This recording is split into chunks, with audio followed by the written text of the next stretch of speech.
में शिफ्ट किया गया है और जुडिशियली कस्टडी जो कहेंगे आप इनको हॉस्पिटल में भेजा गया। जुडिशियल कस्टडी का मतलब कि जज के आदेश से जहां कहीं भी रखा जाएगा वो जुडिशियल कस्टडी कहलाएगा। तो आज इनका जुडिशियल कस्टडी हो गया। बेल के बिंदु पर बोले हैं कि सोमवार को आपका हम सुनेंगे। अभी फिलहाल इनको हम ट्रीटमेंट कराने के लिए पीएमसीएच में प्रॉपर कस्टडी में भेजते हैं। प्रॉपर ट्रीटमेंट इनका होगा, जब इनका स्वास्थ्य भी तब तक अच्छा हो जाएगा, लेकिन कस्टडी में आज से ही काउंट होगा। अच्छा, क्या लगता है कि पुलिस की तरफ से दबाव डाला गया आज इनको कोर्ट में पेश करने? अब देखिए, कल तो पूरे मीडिया के सामने इनकी गिरफ्तारी हुई थी। कहीं कोई ये इन्होंने स्वेच्छा से बोले कि ले चलिए हमको गिरफ्तारी दिया, और उसमें भी बोले कि नहीं, पुलिस के काम में बाधा इन्होंने ये किया। सारे जग जाहिर है, सारे मीडिया के सामने ये पुलिस को सहयोग किए, इनके समर्थकों ने सहयोग किया। जहां जहां ये लोग लेके जाना चाहे तो पुलिस का तो कहीं इन्होंने विरोध ही नहीं किया, फिर भी एक नया एफआईआर हो गया। तो पुलिस के मंसूबे पर आप इसी से आप समझ सकते हैं कि पुलिस का क्या मंसूबा है। आखिर एक चीज बताइए कि इनका नोटिस जो है डेट बाय डेट अगर आप चलेंगे तो 29/7/2025 को इनका बेल बॉन्ड कैंसिल हुआ था और वारंट भी इशू हुआ था। तो 29/7 को जो हुआ था वो अभी तक क्यों रखा गया था पुलिस को, जबकि जब भी ये पटना में आते हैं तो एसपी साहब को ये इन्फॉर्म करते हैं, क्योंकि वाई ग्रेड का इनको सिक्योरिटी मिला हुआ है। तो उनके ही अनुशंसा पर फिर इनको सिक्योरिटी गार्ड आता है जब भी यहाँ आते हैं। तो हर बार जब भी पटना आएंगे, ये सांस भी लेते हैं तो एसपी साहब को खबर होती है। तो ये इतना दिन तक दबा क्यों रहा? आखिर इतने दिनों तक क्यों नहीं इनको गिरफ्तार किया गया? ये लोग मौका का तलाश में थे कि जब कभी कोई आंदोलन होगा, जब कभी इनसे उनके पॉलिटिकल चीजों को खतरा होगा, तब इनको उठा के डाला जाए। उसी परिस्थिति का आज लाभ लिया और इनको कस्टडी में को जो फिर से सुनवाई। जी निश्चित तौर पर। मैंने पहले कहा कि मेरी लड़ाई न्याय को लेकर के है और मुझे शंका है कि ये लोग मरवा दें, इसलिए मैं यहां से सीधा न्यायालय ही जाऊंगा। इनके थाना नहीं जाऊंगा। इनको हाउस अरेस्ट करना हो कर ले, और रात में इनके थाना नहीं जाऊंगा क्योंकि ये मरवा सकते हैं हमको।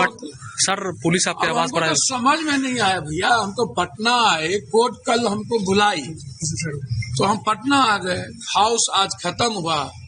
11 बजे रात में सिविल में जैसे लगा क्रिमिनल आया, वैसे सब हमको लगा कि कोई मारने आ गया। कोई वर्दी में एक दीपक नाम के इंस्पेक्टर है, उसने जो बिहेव किया है मैं आपको बता नहीं सकता। बहुत गंदा बिहेव किया और ये सही नहीं था। आज मेरा हाउस खत्म हो, कोर्ट के आदेश को पालन करने के लिए हम आ गए। आप ये समझिए, और अक्षरशः आदेश का पालन करने हम। अब ये 11 बजे रात में लॉ नहीं कहता है कि आप इस तरह आइए, और सिविल में देख लीजिए, सब सिविल में। आप देखिए ना, एक छोड़ करके अभी एक वर्दी में। सिविल में इस तरह से लोग आता है, एक क्रिमिनल का घर है। आप हमको बता दीजिए। कोर्ट ने हमको कल बुलाया है, 7 तारीख को डेट दिया, तो हम आए। और आपको लगता है तो आप हाउस अरेस्ट रखिए और सुबह कोर्ट कल बुलाया आपको और आज ही वारंट आपका आ गया। वही तो मैं कह रहा हूं।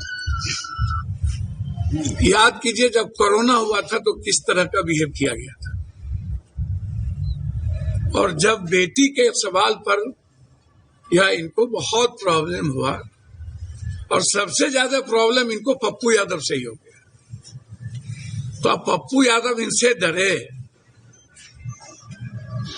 मरना पसंद करेंगे, डर तो नहीं ना होगा। आखिर किस मामले में आपके ऊपर वारंट आया? भैया पता ही नहीं, 95 से 35 साल पहले कोई केस था, बेल पर थे, हमें जानकारी नहीं थी, वो बेल टूट गई।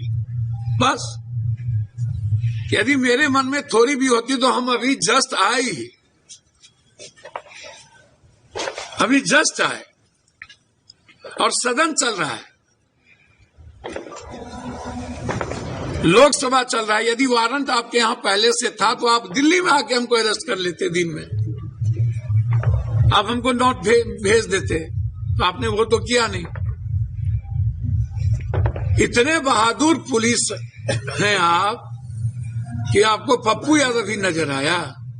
मुझे शंका है कि रात में ये लोग सिविल में आए थे, हमारी एक भी घाट नहीं थी, सब ऊपर में था।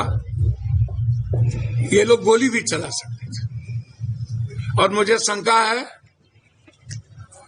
कि ये लोग मरवा भी सकते।